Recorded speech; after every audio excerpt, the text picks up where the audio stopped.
আপনারা লক্ষ্য করেছেন এই ডকুমেন্টারিতে ভারপ্রাপ্ত চেয়ারম্যান একটা কথা বলেছেন, এই ৩১ দফা বাস্তবায়ন হলে ওই রক্তের প্রতিশোধ আমরা নিতে পারবো ইনশাআল্লাহ। তাহলে আজকে ভারপ্রাপ্ত চেয়ারম্যান যারা তারেক রহমান বিদেশে আছে, এই ৩১ দফা বাস্তবায়ন করার মধ্য দিয়ে আমরা একটা জাতীয় ঐক্যমত্যের সরকার নিয়ে আসতে পারি, যেখানে দ্বিকক্ষ বিশিষ্ট পার্লামেন্ট রয়েছে,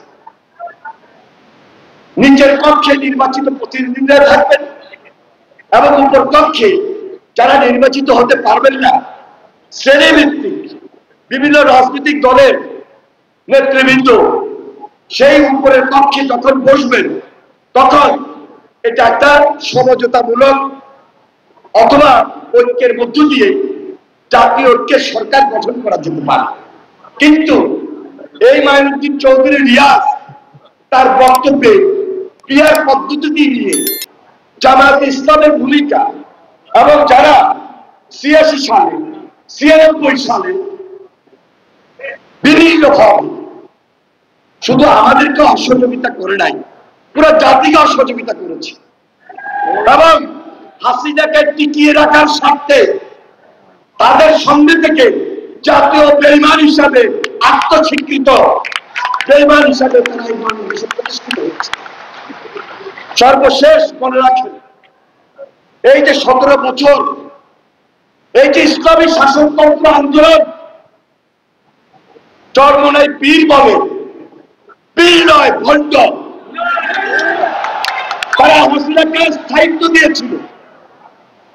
এমন কোন দালালি ফাঁকা মার্কেট ছিল না, তারা এই বাংলাদেশের ইতিহাসকে কলঙ্কিত করে নাই। ২০১৪ নির্বাচন বলেন, ২০১৮ নির্বাচন বলেন, ২০২৪ নির্বাচন বলেন, হাসিনাকে সহযোগিতা করে হাসিনার স্থায়িত্ব পালিয়ে দেওয়ার ক্ষেত্রে এই চরমোনাই পীর, এই ইসলামিক শাসনতন্ত্র আন্দোলন, এই ফাঁকা মার্কা ছিল বাংলাদেশের মানুষের আরেকটা জাতীয় বেঈমান হিসাবে চিহ্নিত। তাহলে তারা আজকে নির্বাচনের বিরুদ্ধে যে আন্দোলনটা করছে,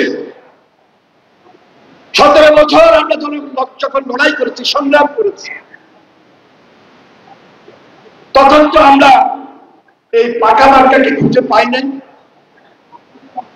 আজকে ইসলামিক দলগুলোর ছেদ দেখান, মিছিল করেন, মিটিং করেন, বিদ্যাঞ্জলি দেখান, নির্বাচনী পরিবেশটাকে বিকৃত করেন। এই পরিবেশ থেকে বাইরে চলে ঐক্যই হলো শক্তি, সুদৃঢ় ঐক্য, যেটি জিয়া রহমান বারবার বলার চেষ্টা করেছে, ইস্পাত কঠিন দৃঢ় ঐক্য। এই ঐক্য জিয়া রহমানের ডুপ্লিকেট তারেক রহমানের নেতৃত্বে বাংলাদেশে আমরা প্রতিষ্ঠিত করতে চাই।